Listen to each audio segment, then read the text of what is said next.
You're listening to the Future Tech Health Podcast with Richard Jacobs.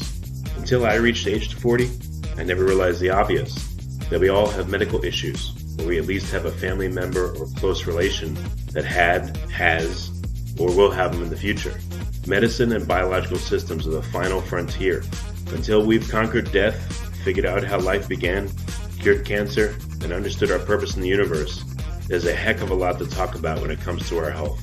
Future Tech Health means I'll be covering futuristic topics that are actually already in clinical trials, or even starting to appear on shelves or by prescription, or available for your own use.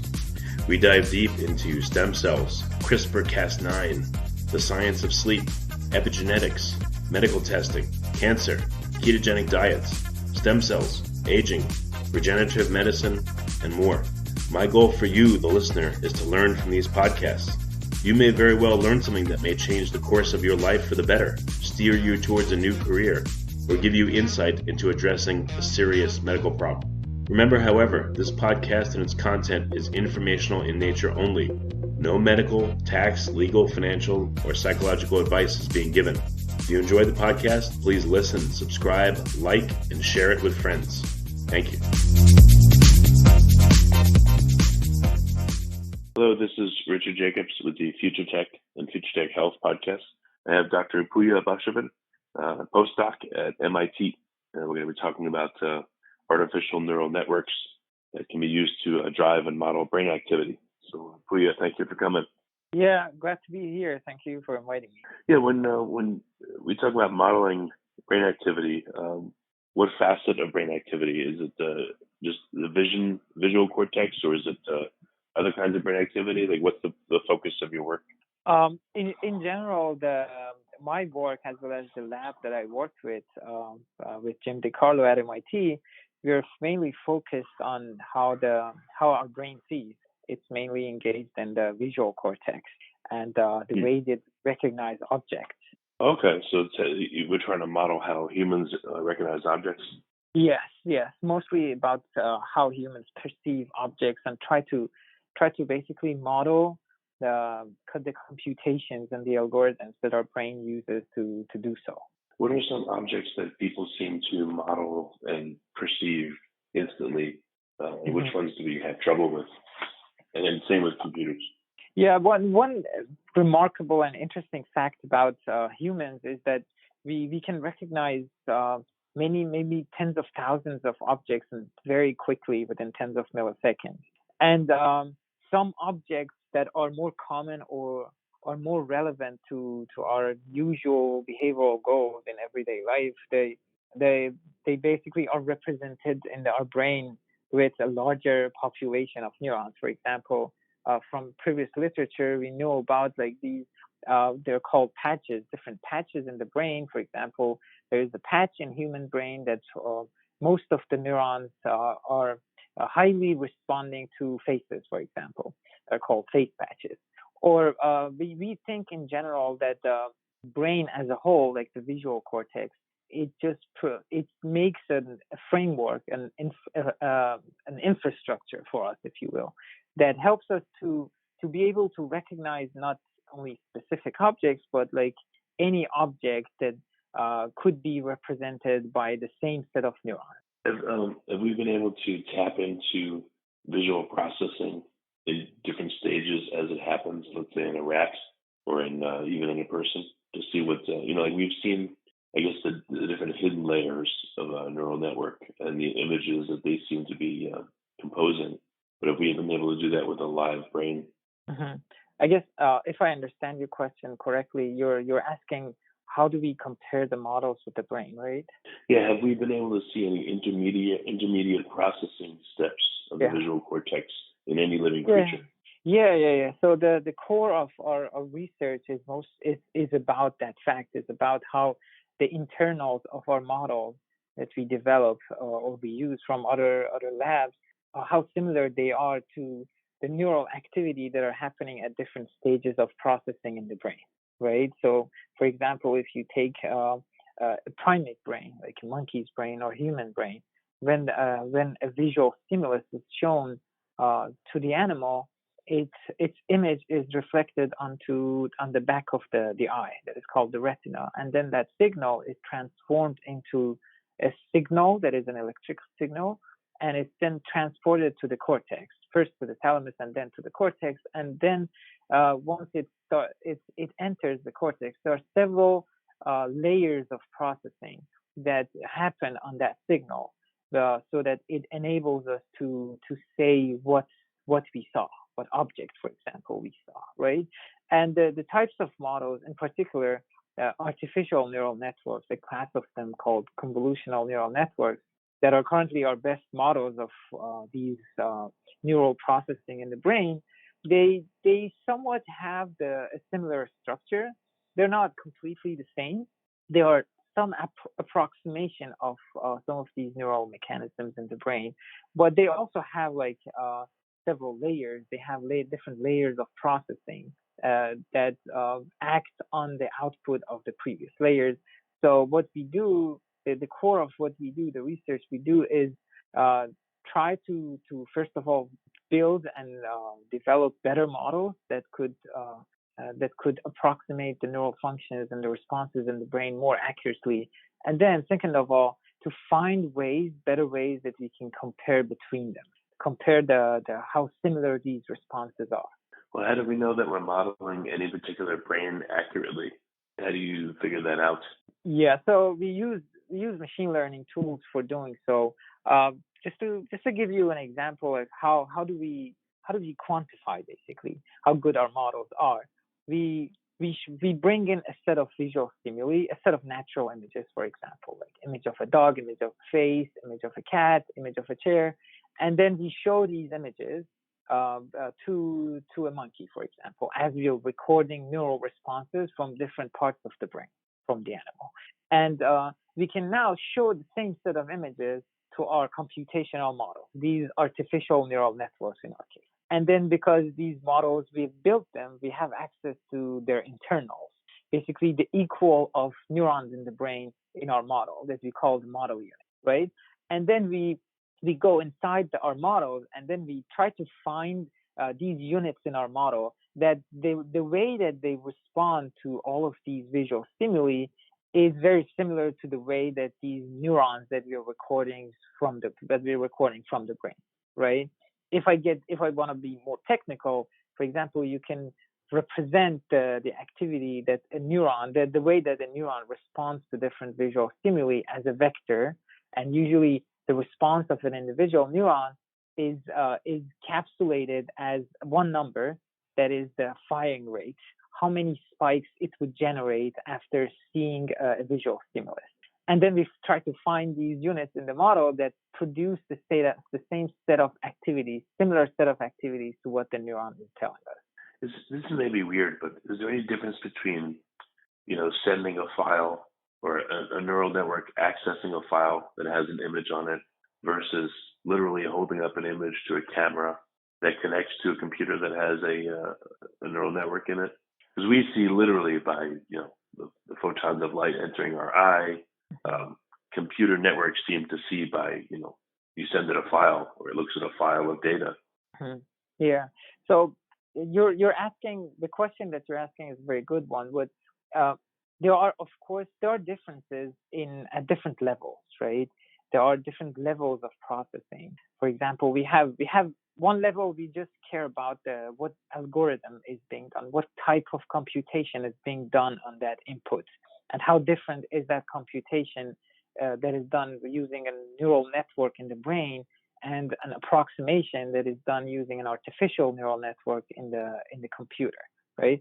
The focus of my research is mostly on these computations, but we should not forget that there are also these lower level mechanistic differences, the way that the brain is wired, the way that the biology works, like using neurons, different types of neurons, right? And they're fundamentally different, as we know, from how computers run, right? You have a CPU, for example, a central processing unit in the computer. So there are these differences at different levels, but what we're hoping to achieve is to better approximate the function and the computation in the computer. And we have come very far since we started to study the brain, but we're still very far in modeling these neural processing in the brain at the level of accuracy that we can confidently say we know what the brain is doing, what these circuits in the brain are doing after seeing a visual stimulus, for example. So far, what are neural networks that are emulating vision good at, and where are they lacking? Yeah, so already there are many types of neural networks that are coming from mostly from machine learning community that they can accomplish tasks like recognizing different objects from static visual stimuli, or to some degree to recognize what types of actions are happening in short snippets of videos. Or in some cases, like they're able to recognize like what is a scene, for example, that you're looking at, not specific to an individual object. For example, if the scene is coming from like a kitchen or is like a train station, things like this. And also, like there are different challenges that machine learning scientists that are working on vision problems are engaged with. And one of the most the challenge is now being pushed towards like the problems that require multiple modalities of data. For example, visual question answering. If you're shown an image, if you're shown a picture, and then if you're asked a question about that picture, how well would you be able to answer that question? For example, is someone doing something funny in this picture, for example, right? Or where do you think, like, if there is a picture of a car like going to turn to the left, like, would you be able to infer that where the car is going to go next or not? Things like this are becoming the next challenges for machine learning and artificial intelligence to solve. Yeah, that sounds much higher level. Interesting. Where do you think the most difficult application of machine vision is right now? Is it a self-driving car? Is it in other applications? What do you think? Yeah, definitely self-driving cars are currently one of the most challenging applications of vision. Of course, there are many branches in the industry that depend on having a very good visual system. For example, robotics. If you want to have robots that could do jobs as well as humans, for example, like if whether they are types of robots that build cars, for example, or assistant robots that can help us with everyday life. Vision is a necessary module, if you will, in their operating. That unless they have a very good vision model, they would not be able to do many of these tasks that we want to ask them to do, right? But yeah, I think right now I can think of these two, but I'm sure like there are many more examples of this, and there are many people from many different fields that are now kind of trying to get the machine learning and combine with their own field of research and to come up with new problems for both their field and machine learning to be solved. Are there any emergent properties of machine vision that you've seen? Or is the goal just to get it to the level of human vision and it's good enough? Or do we want to take it beyond there? Yeah, I think the challenge is mostly about what the algorithm is. When we figure out what the algorithm is for learning good representations of visual information that we are exposed to, I think at that point you're not necessarily tied to how good the human vision would be, right? Because now human vision is at least partly is dependent on the resources that is available to it. The resources being the neurons and the specific architecture of the brain, the connection between these neurons. But if we figure out like how the algorithm that these circuits are using to learn new visual representations, then we should be able to extrapolate them by giving them even more resources. Or, for example, you can think that if you think of the human eye or the retina at the back of the eye as the lens or the front part of the camera that basically senses the light from outside world, the least that we can do is to allow an artificial vision system to have an even higher resolution camera at the input. And that on its own could enable artificial vision to be operating even better than how human vision would operate. Oh, you mean having an AI system using a gigapixel camera or Yeah, a super high resolution camera to do the initial seeing? Exactly. That's like a very naive example, but that's the first thing that you can do with an artificial vision that algorithmically or computationally does as good as human. That's one step that you can push it even further beyond human vision. Well, I guess the interesting thing you can do with machine vision is that you can see what the machine is seeing as well at the same time, right? Right. Of course, it depends on how interpretable that machine vision is, right? And that's another interesting domain of like research in machine learning and in vision research that focuses on making these algorithms, these models, these networks to be more interpretable, so that it would be easier for us to understand what's happening in these models. Okay, makes sense. What about machine vision? Is it using infrared? Is it using UV? Any other parts of the spectrum that we can't normally see? Can it see a finer resolution of certain wavelengths than we can see? Right. That's kind of related to the example that I gave earlier. Like I was thinking of like a higher resolution sensor in the input, but you're now basically your suggestion, your question is going to the same direction, thinking that what if we had like other additional sensors in the input that would basically make the range of frequencies that we could observe wider, right? Like infrared or ultraviolet, these are like two different frequencies. Of course, like again, it depends on how good we can approximate the computations that are done in the brain. If we can figure out those computations, those algorithms, there is the potential that we can apply the same type of computation to new inputs, new types of input, like the infrared camera, for example, to try to learn useful representation, useful information from these coming signals that could help us with doing a specific behavior. Whether like we can think of a range of behaviors. For example, for infrared, there is an evidence example, and that is like you would be able to see in the dark, see better in the dark, right? So in principle, that is possible. And I'm sure other research groups are already working on these, and that these are very exciting and interesting. So what are some of the particulars of your research? What do you narrowly focused on right now? So my main research goals are at the time are mostly focused on vision, human vision, and trying to build and improve our current models for primate vision in general. And in particular, what I have been working on, what I've been focused on, is to try to use these models to manipulate the neural activity in the brain, kind of like giving us a tool so that we can use it to better understand the brain, and of course to be able to set the brain state into a desired state. So far, what we've been doing was mostly a proof of concept of something that kind of looks like this.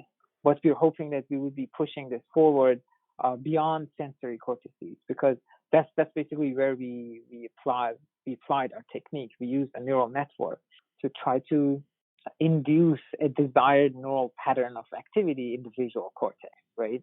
But in a longer domain, like a vision, and for the future, we think that if you have good models of higher cognitive areas, higher cognitive functions in the brain, we should in principle be able to do a similar thing to the higher level functions, right? For example, if you have a good model of memory, or a good model of how we react emotionally to visual stimuli, we should be able to now have some level of control over emotions in our brain, right? And that could lead to potential applications that I want to think that could be used for treating some brain disorders. For example, if you have some patients with a specific disorder, if you can define their problem as a control problem, if you wish, that for example, we know that the brain response, normal brain response to a visual stimulus should be like pattern A, but we have a person with a particular disorder that is showing an irregular pattern of activity. And then using these type of models, we're hoping that we would be able to change the pattern of activity in the disorder case to be more like the normal case, the pattern that we expect to be emerging in the brain. Hope that is clear. I don't know if I did a good job explaining that. I understand. Well, it seems like, for people, they don't have, they can't discriminate everything that they see. Like if I don't know, if I'm a man, I never look at like women's purses. I literally probably don't even see them. I just filter them out, Or if I'm not an X-ray technician, I can't interpret X-rays when I see them. I literally don't know what I'm seeing. So it seems like machine vision will have to be an amalgamation of, I don't know, dozens or hundreds of different tuned neural networks that perceive certain objects better than others, and all of them together may go into a machine vision system that's robust. This is my guess. Or is it that we're trying to get one system, one neural network to be able to see all kinds of objects? I see. Let me first see if I understand your question clearly. You're asking whether if we cannot name an object, we cannot see that object. For example, if I don't know what a woman's purse looks like, I can still describe it to you, right? So I can see it, but maybe I don't know the word to tell you what I'm seeing, right? But you're still seeing it. Right, but with people, there's definitely a learning curve for things that we don't normally see. So is it too much to expect one gigantic, 8 million layer neural network, for instance, to be able to process thousands of different types of images in the visual field? Or we would have to string together many very narrow, select, machine vision applications to make one that would work on many objects. I think I got your question. So the learning that you're talking about and the time that it takes for us to be able to recognize these objects, part of this training is not necessarily the way that we perceive these objects. It could be more related to, we see the object, we can still describe the object. We need to remember what to call the object, right? For example, to call this notebook in front of me as a notebook, or a phone, if I have never seen a phone. So that next time I see a phone in a different pose, a different angle, a different size, different types of it, I could still be able to call it a phone, right? But we believe that the part of this network, the part of the brain that the rest of the brain uses to perceive and name objects is common to a large degree, and it's basically trained throughout lifetime. And most of the training is done very early during development. And to answer your question that you said, whether we should expect a single neural network to be able to recognize all of these objects all together within the same network, or whether we should have smaller and more specialized neural networks that together gives us the ability to recognize all of these objects. This is my opinion, but I would put my bet on having a very large neural network that does the job for everything we need to do, rather than focusing on specialized microcircuits that we can put together and get to our function. Of course, some of this might have been done during evolutionarily, like as humans were developing throughout ages.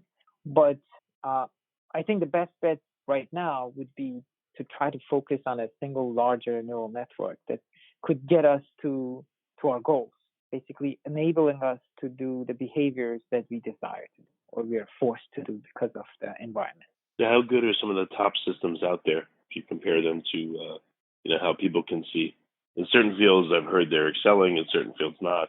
So what's the state of the art from your perspective? Yeah, there are many, and now we have many good models that can do a wide range of tasks that maybe not a long time ago we only thought that humans would be able to. Like, for instance, even the object categorization, saying what object exists in an image, was not possible by machine maybe even a decade ago, right? But now they're doing all kind of stuff. They're being used in autonomous driving. They're not still as robust, as reliable as humans, but they've come a long way since maybe a decade ago. But I think that one of the main problems with current machine learning tools and machine learning models is that they're not reliable enough. They can do good on, for example, on smaller data sets that the stimuli, for example, in image categorization, that the images in those data sets are controlled, they're controlled to be natural. They're controlled for the objects to be in specific poses. Like we don't normally see objects that are in weird shapes or weird poses, right?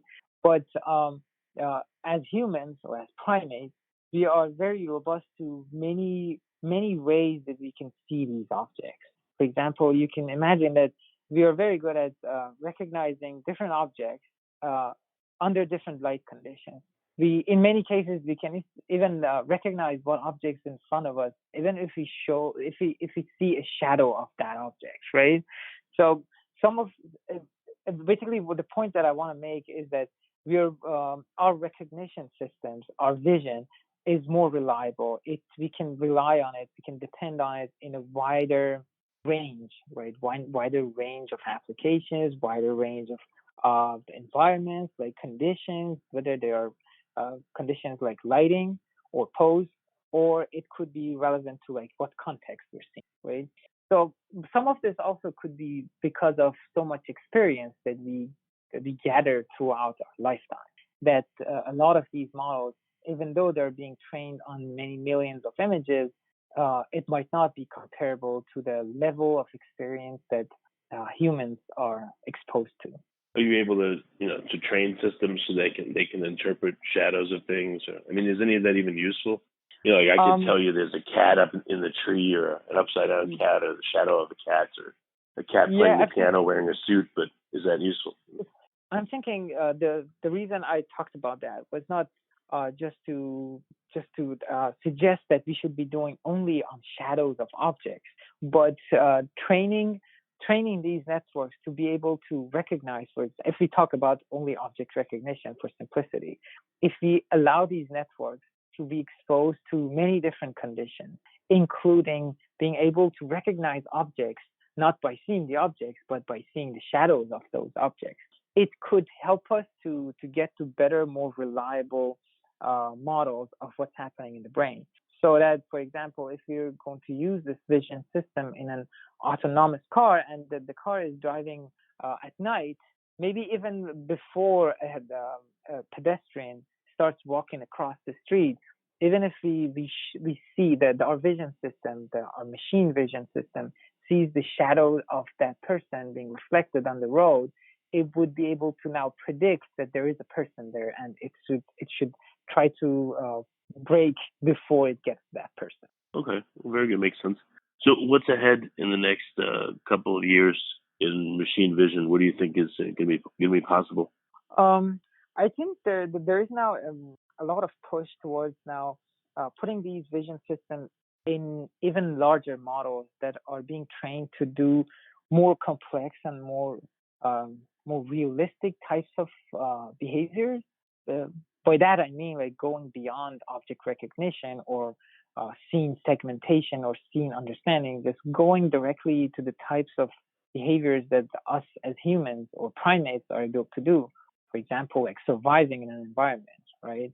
And then develop these vision systems as part of that bigger model that is being trained on doing a more realistic task, right?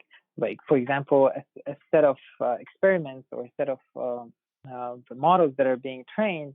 Of course, these are toy examples, but these include the models that are being trained to be able to play different games, right?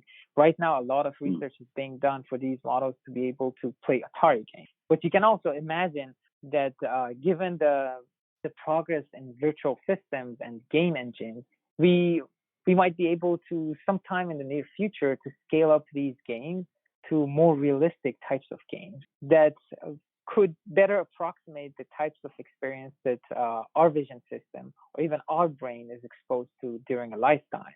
For example, imagine that we have a very complex virtual system like a game engine, a world, if you will, a virtual world, that we can put agents, artificial agents with artificial brains into these game engines.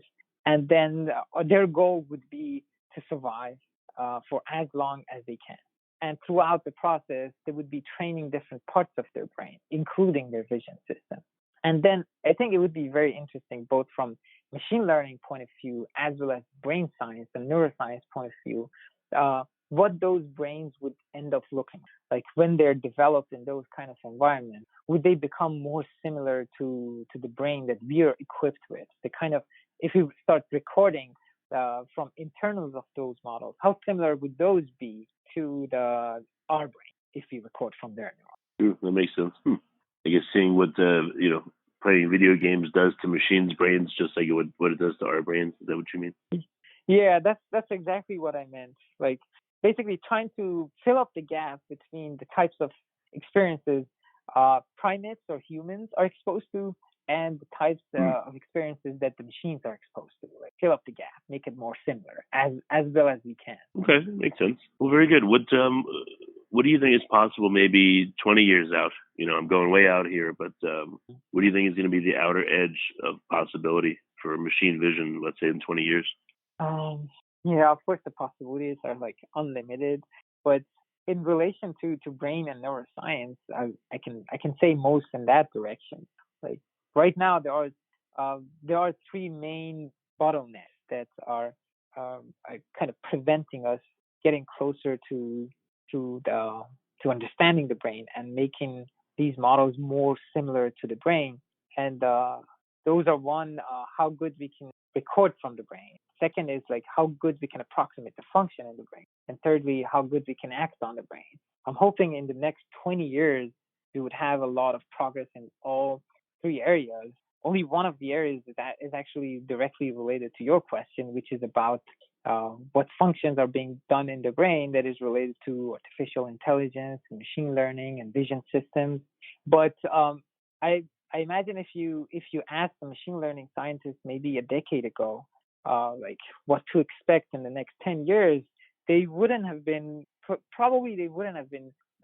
predicting that we're going to have this much progress in the maybe 7-8 years, the last 7-8 years. So it's very hard to predict what's going to happen.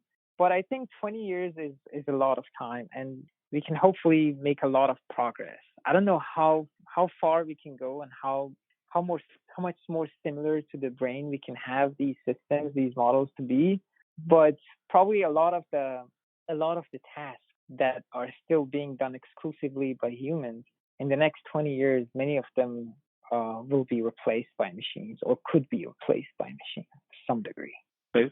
Well, very good. Well, Pouya, what's the best way for people to get in touch or to ask more questions about your research? They can look me up online, or they can email me. Should I say my email address? Yeah, it's up to you. They can go to MIT. And are you working under a particular lab name? What's the best place for them to find you? I work at the Carter Lab at MIT, so it's pretty easy to find me. You can just Google my name. Okay. Well, very good. Well, Pouya, thank you for coming. I really appreciate your time and everything. Yeah, glad to talk to you, and thank you for inviting me again.